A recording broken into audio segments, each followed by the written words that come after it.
Welcome to Comment with me, George Galloway, here on Press TV, still the voice of the voiceless. Comment is the big conversation. It's the great debate, but only if you join in. That's why, above all, I need your telephone calls. You call us, we'll call you back, establish a clear line, and remember, if you get on the television with me, the volume on your television has to be down at 0, or I'll have to move swiftly on because no one will understand either of us. The telephone number, therefore, for you to ring is 44-208-601-4555. And you can SMS the show on 447800008066, and you can email me, of course, as always, at comment@presstv.co.uk. And this being 2014, you can even send me a tweet, and the Twitter is comment_PressTV. So, by one means or another, I want to talk to plenty of you, however you're watching us, wherever you're watching us, and whatever your point of view. Indeed, if it differs from mine, as you know, I quite like that. So the two questions this evening are this: where is the situation in Ukraine headed? I must say it's getting ever more complex. The military junta in Kiev, which came to power in a coup d'etat involving the driving out of the elected president, the setting fire to the presidency and the parliament, the occupation and destruction of key government buildings, and then the threatening with death to members of parliament if they did not agree to rip up the Ukrainian constitution. This was swiftly followed by the very first law that the new power in Kiev introduced, which was to ban the Russian language. Not just an offense to the country next door, the Russian Federation, but more importantly, quite an offense to the 47% of the population of Ukraine who are Russian speakers. Many of them, in fact, Russian citizens, Russian nationals, the very compatriots of the Russian Federation next door. Everybody knows what happened in Crimea. The people in the autonomous Republic of Crimea decided that if autonomous meant anything at all, it meant the right to say, bye, we are out of here. And indeed, that's now history. No one even talks about it. But what happened in East and South Ukraine, where the Russian-speaking Ukrainians live, is that the people there decided they owed absolutely no loyalty to a group of people in Kiev who had come to power in a putsch, in a revolution, as they would describe it. So they took to the barricades too. They occupied buildings just like the revolutionaries in Kiev had done. And they armed themselves just like the revolutionaries in Kiev had done. The difference is, if you do it in Kiev against a president and a government that the West doesn't like, you're a hero. If you do it in Slavyansk or Donetsk or in Odessa, then you're an enemy of the state. You're an enemy of the people. And above all, you're an enemy of the Western media, who treat them as if they were terrorists. And indeed, there has been quite a bit of terrorism breaking out and spreading in the Ukraine. In Odessa, just a few days ago, in a trade union hall, 45 trade unionists were burned to death by a group of people, the most important or significant of which was the right sector, the openly, overtly fascist Nazi organization, which does most of the heavy lifting for the junta in Kiev. And indeed, the other right-wing party, Svoboda, and the right sector together are, by any standards, any kind of definition, the cutting edge of the Kiev revolution. So the people in the East and the South decided they were going to have a referendum on autonomy, and they were almost certain to vote in overwhelming numbers either to break away from Ukraine, as Crimea had done, or at the very least demand a federal autonomy whereby their part of Ukraine could look to the east as the western part of Ukraine might well look to the west. Then came a rather surprising announcement by President Putin, the president of Russia, who announced yesterday and confirmed it again this morning that he didn't want these referenda on autonomy to go ahead. He called for them to be delayed. He also called on the junta in Kiev to halt their military operations against the people of the east and the south of the country. And the previous warnings that he'd given that he would have to intervene to protect them if the situation got out of hand have not been withdrawn. But Putin's call was unequivocal. There should be no referenda this weekend. Unfortunately for him, and maybe not just for him, the people have already gone too far.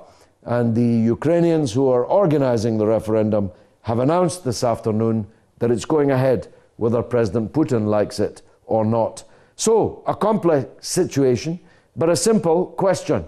Where is the situation in Ukraine headed, in your opinion, of course? Now, I'm told to insist that you answer these questions. We don't just want comment on Ukraine in general. Neither do we just want comment on Syria in general, because the second question is equally important. And it's this: have Western plots in Syria failed? I'll tell you why we're asking. Because as the United Nations organized the evacuation of the last remaining militants in Aleppo, where some of the most ancient treasures of civilization have been destroyed, the city completely ruined, and tens of thousands of the citizens killed, hundreds of thousands of them driven out of the city. Finally, the foreign-backed, mainly foreign militants have now withdrawn under United Nations protection and by agreement and negotiation with the government in Damascus. And if it's happened in Homs, it's very soon going to be complete in Aleppo. In Aleppo, there is now only one district out of 8 which is any longer controlled by these militants. And that one district is not likely to remain a militant stronghold for very much longer. So within the next days, we're going to have a situation where from Latakia all the way to the Lebanese border, and including Homs, Aleppo, and Damascus itself, this militant uprising and invasion by foreign forces will have been fatally weakened. Now, the people who paid for it all have got plenty of money to burn. They probably won't have noticed too much of a hole in their gigantic bank balances in the money that they have expended. But politically, I predict it's going to cost them a very great deal more, because it's my belief that the vast majority of people in the Arab and Muslim world will be happy that the government in Syria has survived this onslaught. Not because they necessarily love the regime in Damascus, but that they hate and fear the enemies of that regime much, much more. And that certainly goes for me. So the second question, and again, I have to insist that you give me an answer to it: have Western plots in Syria failed? Or do you think they either weren't Western plots to begin with, or that they haven't failed? Let me have your point of view. By phone, text, or email. Nasir is in London. Where is the situation in Ukraine headed, Nasir, in your view? Yes, good evening, George. Good evening, sir. Thank you for having me on your show. Welcome. I love it. Anyway, basically we're facing the same story again, and the same players. They are all the same players who are involved in Syria, in Lebanon, in the Arab world, Ukraine, etc., etc. So this is the work of possibly 30 years ahead. They planned it, the destruction of Syria, of Russia. They're trying to get rid of the communism. They succeeded. Now, after Syria, after Russia, will be China, and then they won it. Now we're facing this global elite, what I call global elite, the rulers. They are everywhere. basically country after country after country. And in the same way, basically the destruction of, the world, if you like. Those people, they must be stopped. Well, it's not going very well, Nasir. If that's your thesis, your hypothesis, it's not working out very well, because these rulers have failed in Syria. They failed with Iran. They failed with Crimea. And they are failing with Ukraine. And the last time I looked, Russia and China were getting stronger, not weaker. So where is the situation specifically in Ukraine headed, in your view? What's going to happen next? Well, hello? Yes, you're on the air. Yes, well, like I said, they started with Ukraine to get to Russia. Because when you say they're getting stronger, yes, they are getting stronger. But once they get to near their borders, the west, then they won't get stronger. And once they finish with Russia, they will go to China. No, they'll never. Syria, but this is my point. This is my point, Nasir. This is far too formulaic, far too conspiracy-minded. They're not going to get anywhere near Russia's border in Ukraine. I guarantee you that.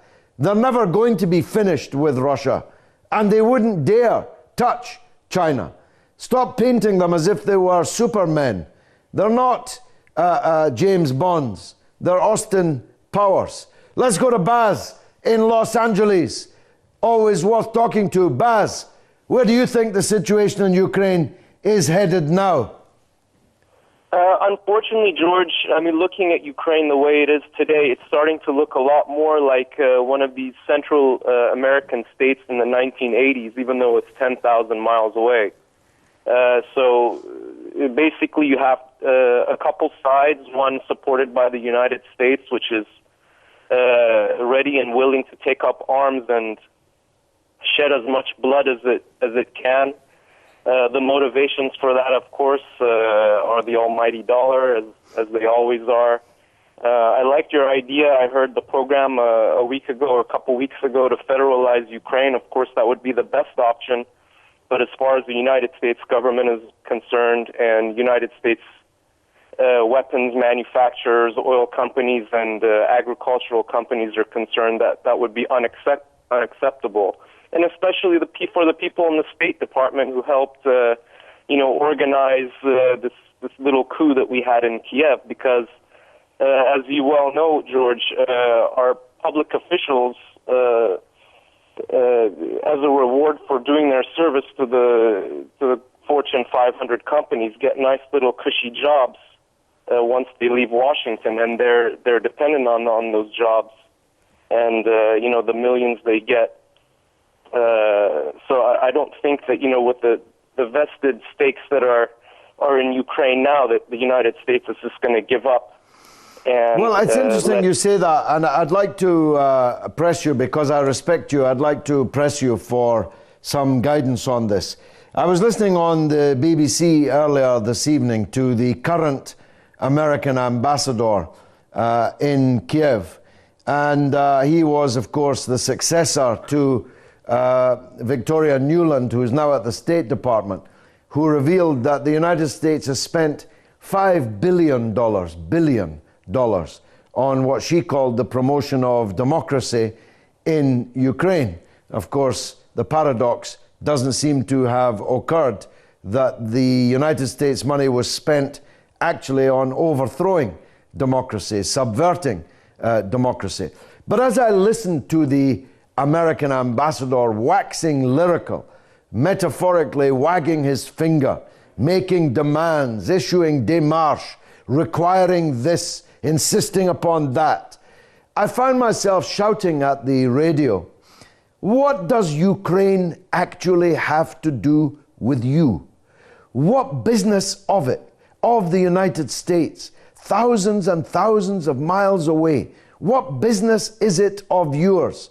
What happens in Ukraine? Does that question ever emerge even in the United States media? Does anyone at all on any news bulletin just raise that basic question? well, you know, we don't have money to burn. How come we found so much money to burn in Ukraine? Does that ever come up, Baz? No, that's never part of the narrative, George. Obviously not, because that's not how the Orwellian media system works. I mean, for the Americans who do care and do pay attention, getting their information from the American news media obviously is not, one of the best sources for the truth. Yeah. And, I mean, you know how it is. 80% of the people in this country are either not interested, don't even know where Ukraine is, or they're, honestly, George, struggling to make a living and, yeah, sure. But one of the reasons they're struggling, Baz, is that billions of their dollars are being thrown at fascists and ultra-nationalists in Ukraine. Well, the people who control the money would disagree with you, George. They would say that those dollars are theirs, not ours. What about politicians, Baz? Any political figures of any note raising any queries about this?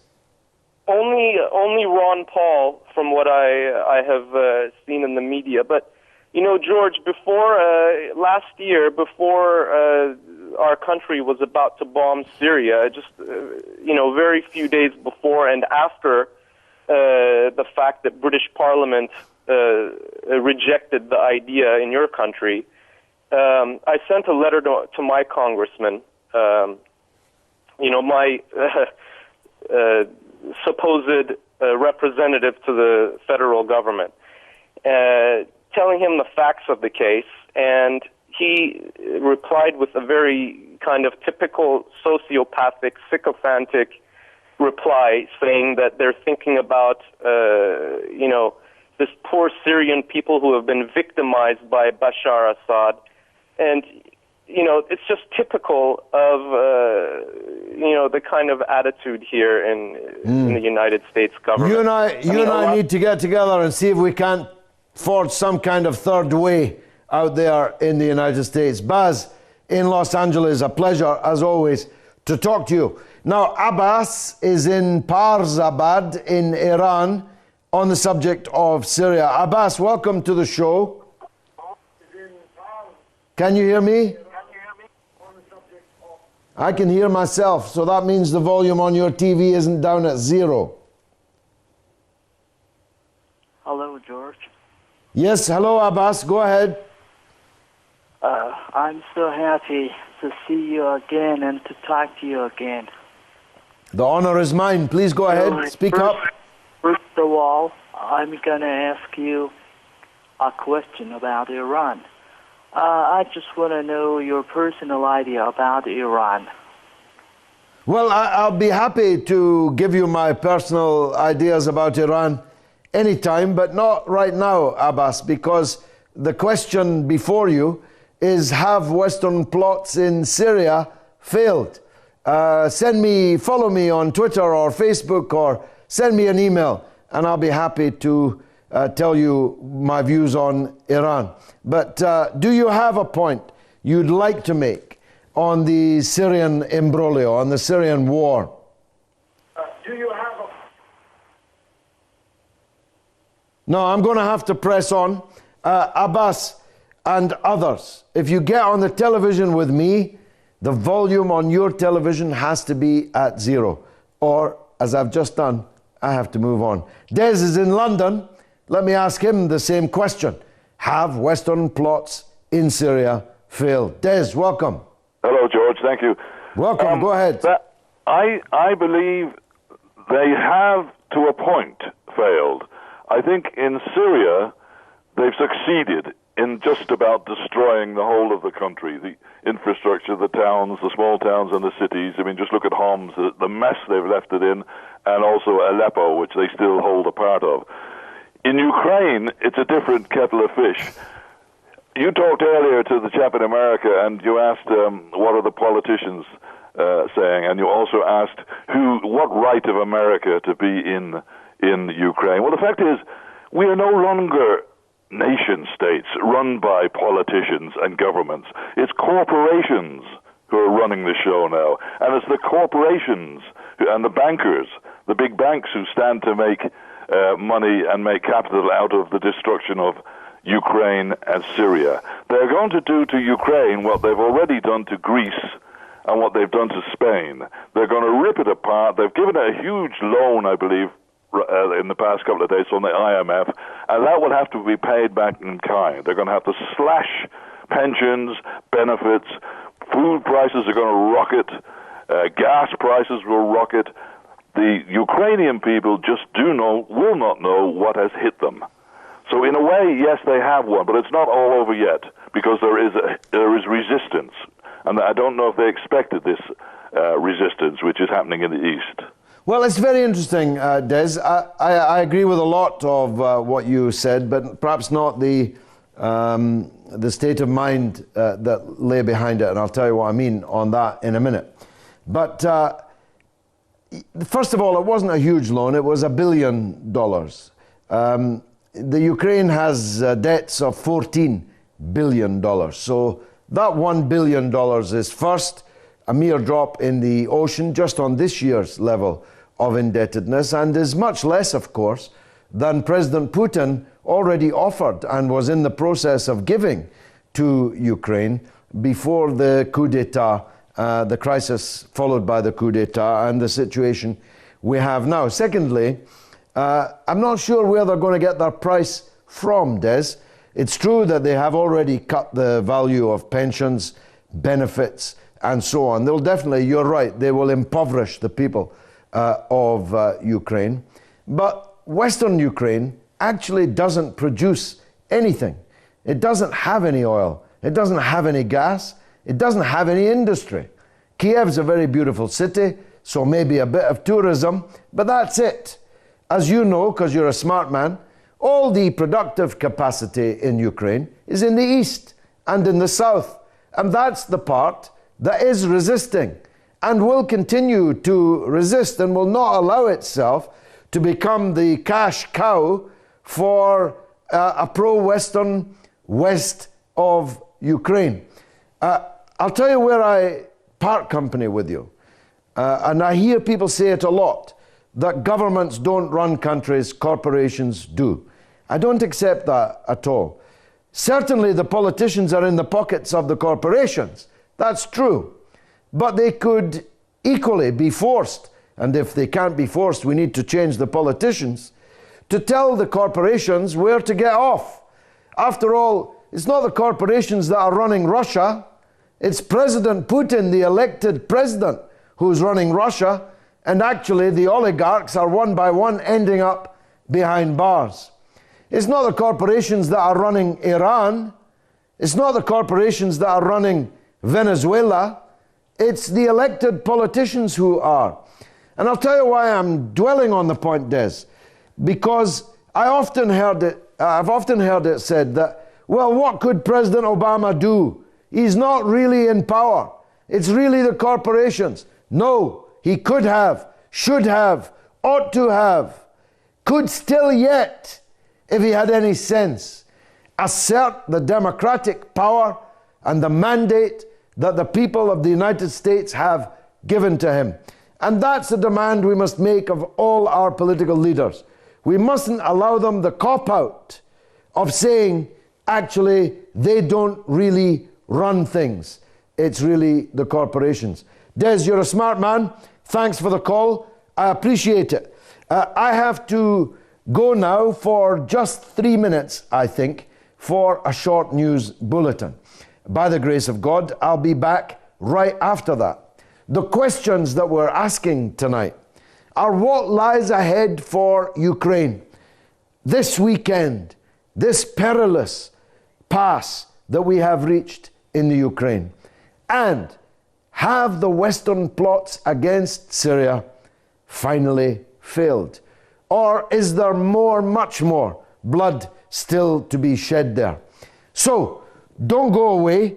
In just 3 minutes, God willing, I'll be back here for the second half of Comment. I promise you, you will not want to have missed it.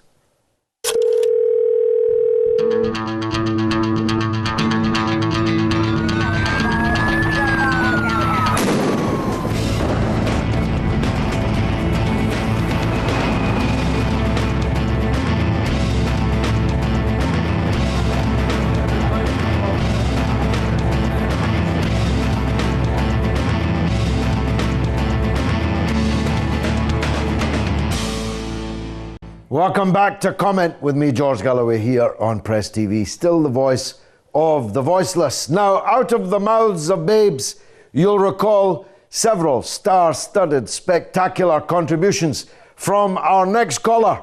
He's only 14 in Peterhead. I hope, Robert, you're coming to hear me at the Music Hall in Aberdeen the week after next. But in any case, where do you think the situation in Ukraine is headed? Go ahead, son.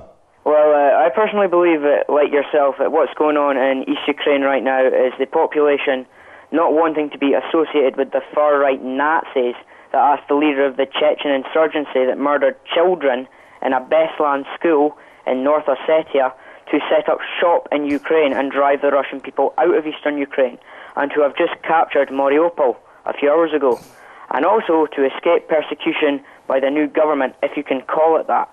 Don't you think that it's kind of hypocritical of the West to applaud these fascists who recorded a video of them lynching someone and put it on YouTube, and who banned any socialist imagery, but who are quite happy to tolerate Nazi white supremacist symbols and suppressing anti-government protests in the East, while calling President Assad of Syria a sick, psychopathic monster who gassed his own people, in which was a fake chemical attack that we almost went to war over, staged by the BBC, that well-known state propaganda station, which used to be a hub of reliable broadcasting. The same applies to the new junta in Egypt. And as to what I think will happen with Ukraine, I don't know. But I must say, it looks like it may just drift into civil war if it hasn't already. Well, I think it's justifiable to describe it already as civil war. After all, 90 people were killed by the Ukrainian armed forces in their attack on Slavyansk in the last few days. And in Odessa, the fascists killed 45 in one attack in one building in the trade union headquarters when they set it on fire. That feels very much like civil war to me.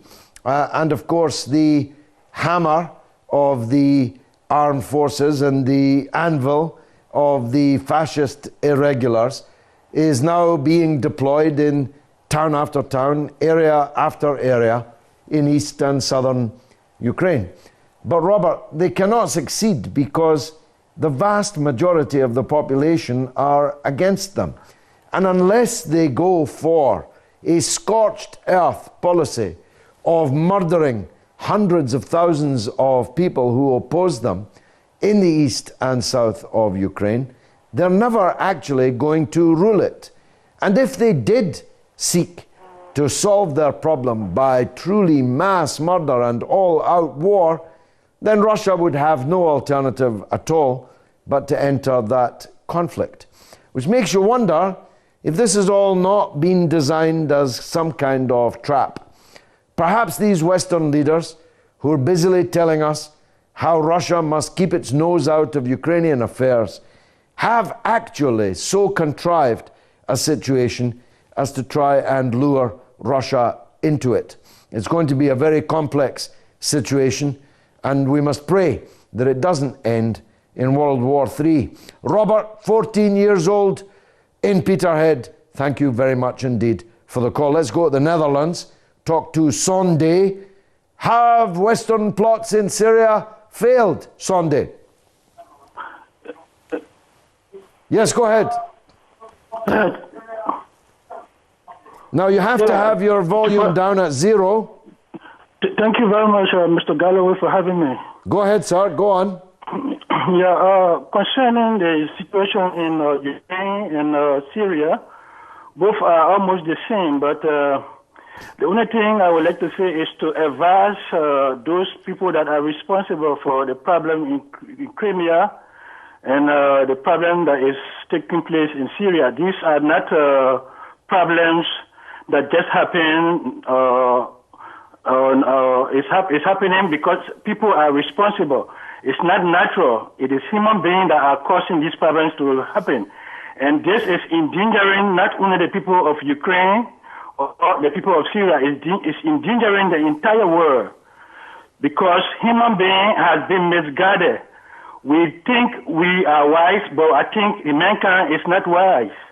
Because the Bible and all of the teachings of God says we should love our neighbor like we love ourselves, and we should also do good, and we should not also lie. But people lie, people do mischiefs, and they say they are doing good. And the good is never bad, and the bad is also never good. So people are doing mischievous things, and those particular weapons they have made, and they think this weapon can save them, will be the very weapons that will destroy them. Because these weapons are evil, and evil cannot change to be good. So when you build a nuclear bomb, and you build a gun, all is to do what? To kill people. These are not breads, these are not butter. It's meant to destroy life and destroy properties. It's not something for human being to be happy with. So has it failed, Sunday? Is the question I'm asking. Has this Western plan in Syria failed? Yeah, the Western problem in Syria, we don't know where it's heading to Iran for them, but we do not know how far they are going to stop. Because definitely they are still not satisfied, and people still want to make sure that people die. So this is what surprises me. I can sometimes see people when something happens in the world, like for instance, what happened to the airplane. People went there looking for people that got missing. But then the same people can take weapons and give it to people and destroy human lives, cause people to be displaced. Yes, you're right. You're right. Things should stop. How can a human being be fooling himself? He says he's doing the work of God, and at the same time you're giving weapons to go destroy men and women and children, and then you say you are a peacemaker, or you are a Christian, or you are a Muslim. Okay, Sunday in the Netherlands, thanks for the call. Let's go to Canada, in Nova Scotia, and talk to Gary on the Ukraine. Where's it all heading, Gary? I think it's kind of contending for attention with a number of other issues in the world in which the U.S. and its allies are threatening ever expanded aggression, including what's still going on in the Middle East with Syria, what continues to go on in the region of China. But I do believe that at the moment, because the mass struggle has reached a certain level of intensity, particularly in the eastern Ukraine, the capacity of the Kiev regime and the capacity of its U.S. backers to keep people deluded is very much reduced. And while it's true that we're seeing these really open fascist atrocities take place, such as at the House of Trade Unions in Odessa, it's also true that this is throwing down the gauntlet. Anybody who wasn't clear before as to what the enemy is, now they have no excuse not to be clear. So the struggle in the eastern parts of the Ukraine, I think, is going to go as far as it can on what you could call the legal or political route, what with these elections on May 25th and with the decision apparently from the peoples of the East to go ahead with the May 11th referendum in all sincerity. And I think the result of that May 11th referendum, it's going to come out. I mean, you can't deny what is the sense of the people, what is the sentiment of the population. And it's very clear that it seems to be going in the same direction as the Crimean referendum went. Certainly looks that way. I mean, obviously, we can't tell just from the actions of small, relatively to the population as a whole, organizations and militants and zealots in every community. But it certainly looks like the activists who've seized the public buildings, their own buildings, that is, in eastern Ukraine, do speak for the clear majority of the Russian-speaking population of the country, which is, as I repeat, 47% of the population of Ukraine. But what do you make of President Putin's call for these referenda to be stayed, for them to be postponed. Were you surprised at that, Gary? Not so much, because that's an absolutely safe thing for him to propose, because he's not ordering anybody not to do something. He's saying this would be the preference of the Russian Federation at this time. But that doesn't mean that they're not going to go ahead and have the expression of the local opinion in some tangible form. Now, the other factor that complicates all this, of course, in the background are the maneuvers of these oligarchs who have, unfortunately, captured certain sections of public opinion in eastern Ukraine. But the reality is, as you referred to earlier, George, the part of Ukraine that does the work, that manufactures things of value, is overwhelmingly in the east. Yeah. There is no Ukraine to speak of without the working people and the industries of eastern Ukraine.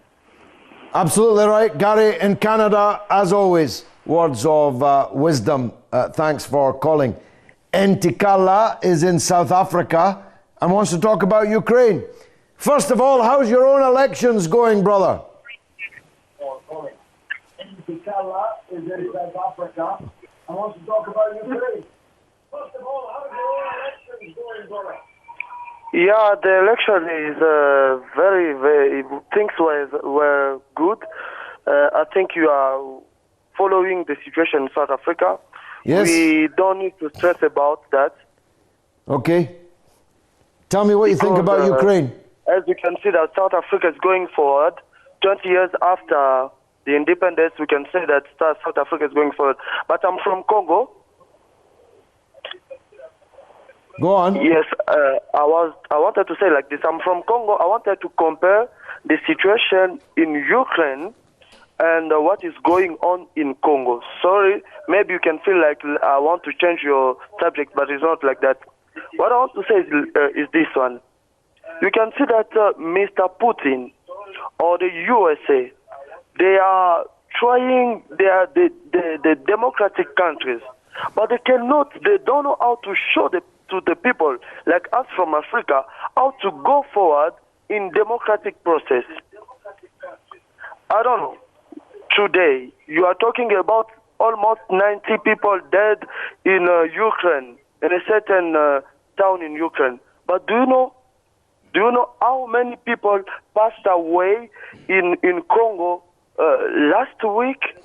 They killed those people because they are having wealthy. But why the media, the international media, doesn't show those people? They are killing more people than the second world.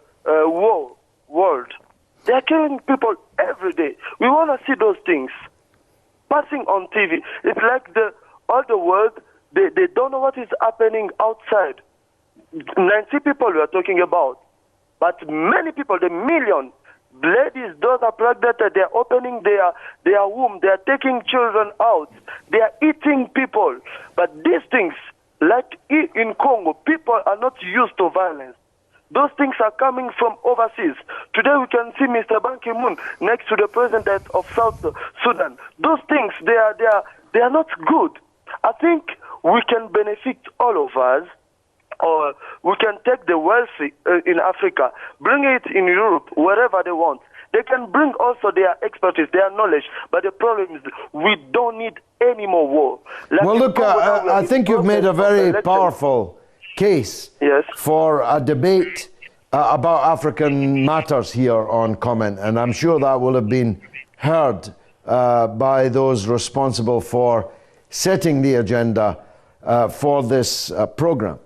The Congo has lost 6 million people over the last 10 years in 5 separate wars, all of them fueled by foreign powers of one kind or another. Indeed, the entire history of the Congo is one of Western European perfidy. The whole history of the Congo, which involved the murder of the greatest of all African leaders, Patrice Lumumba, may God have mercy upon him, who was murdered by imperialism. The dictator, the greatest thief of the 20th century, Mobutu Sese Seko was placed in his shoes and proceeded to loot tens of billions of dollars of the wealth of the Congo, which is a country that should be fabulously wealthy. The history of Belgian colonialism, Leopold of the Belgians, and the massacres of the people of the Congo during the struggle for independence, and the continuing, until this day, interference in the affairs of the people of the Congo by foreign countries, including Western countries, is a very big and important subject. And I promise you, I'll press for a debate on African matters, not least because the next caller is from Zimbabwe, Alan, who wants to talk about Ukraine. Alan, in Zimbabwe, where is the situation in Ukraine headed? Hello, George Galloway. Yes, go ahead, Alan. I'm pleased to talk to you. And to you, sir. Americans have always been a confusion, a confusion pocket, a confusion basket for all nations. They like to create confusion by manipulating the system of all governments. They want to put the people who they want, except not the people who are wanted by the democratic citizens. But let me guarantee you one thing. This time around in Ukraine, the situation is going to escalate to a proportion where they cannot contain.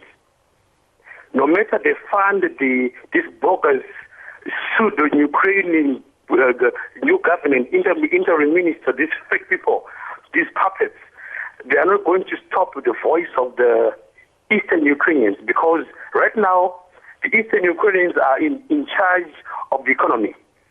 And even if they give the Ukraine a lot of money to support this bogus government, they won't succeed to topple it off. Why? Because they're now fighting. It's now not only a war against the Ukrainians, it's now a war against the Russians, the Chinese, and all the governments in the support of Russia. Well, that's not a war that's very wise to pick.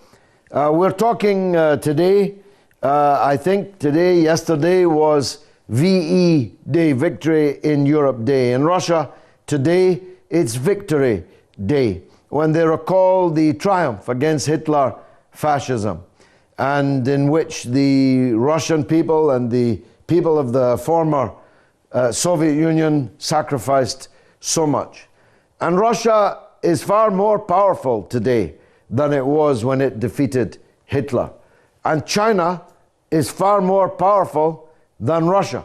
So those of you who think, and that's the second or third time it's come up tonight, that Barack Obama and William Hague are in a position to threaten Russia and China, you're very, very wrong. Very wrong indeed. But Alan, thanks for the call. Sorry I wasn't as clear as I would have liked it to have been. Ali is in London. Let's hope that's a clearer line. Ali, have Western plots in Syria failed? What do you say? It's failed.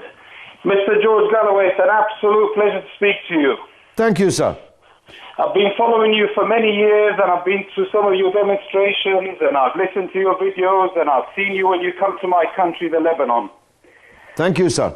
What I want to say, George, is we've heard over the last few months that English Muslims who have gone over to Syria to fight the regime and to fight all this, they've come back here, and what I'd like to know is if they'll be sent back to serve time and to be deported there to pay for the destructions and for over there. Well, no, they won't be because Syria has the death penalty, and you can't be deported to somewhere unless the guarantee is given that there will be no capital punishment, no torture, and no inhuman treatment of the prisoner. But you are onto something, Ali, because actually the government itself, the very government which encouraged these takfiris to go and carry out their murderous deeds in Syria, the government itself has declared that the biggest single threat to British security today is returning fanatics from Syria.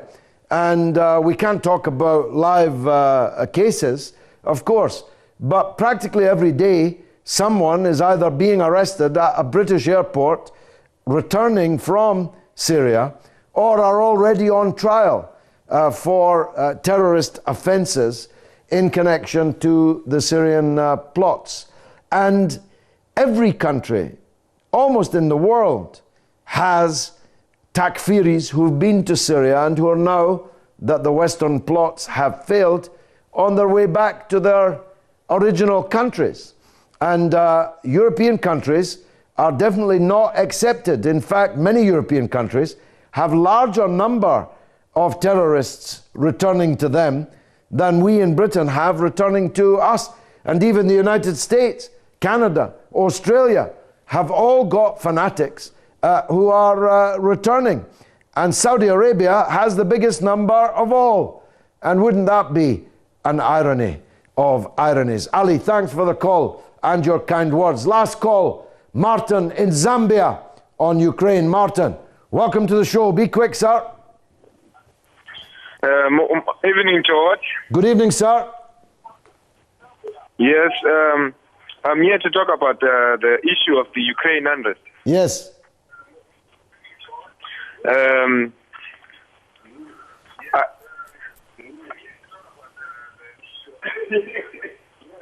Yeah, I fail to understand why Russia should occupy Ukraine borders, and by so doing, they are being a threat to Ukraine's peace and independence. But what is Russia occupying, Martin? Ukraine's border? Yes. You mean Russia's border? You mean there are Russian troops in Russia?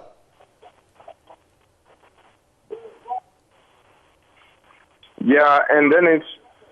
No, Martin, yeah, Martin, let's get our terms clear. Unfortunately, we've only seconds left. What you've just said is that Russia should not have its forces in Russia. Well, let me tell you something, Martin, in Zambia.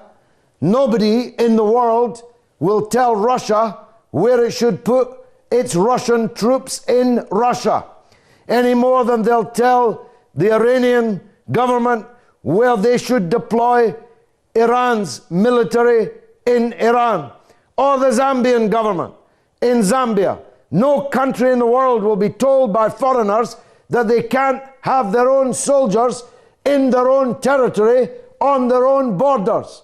You've been swallowing far too much in the way of Western propaganda. You need to listen to Press TV more and comment next week, God willing. See you then. Hello, just comment the name and the country you left that number. And just make sure that your television volume's set up to 0. So, 0. Can you spell your name for me? Yeah, I know. You redirect me put through your phone number and then we'll call you back. Comment. And then can I have your telephone?